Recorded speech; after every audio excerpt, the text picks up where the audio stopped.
যেদিন তোমায় আমি প্রথম দেখেছি, মনে মনে তোমায় আপন করেছি।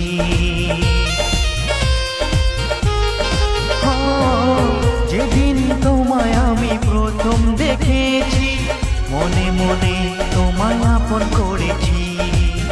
আজ তোমায় আমি কাছে পেয়েছি, তাই তো মনের কথা খুলে বলেছি।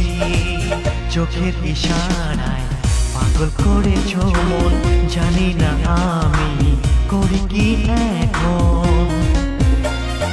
চুরি করে নিয়েছো তুমি আমার মনকে, তোমায় ছাড়া দেখি না যে কোনো কিছু চোখে।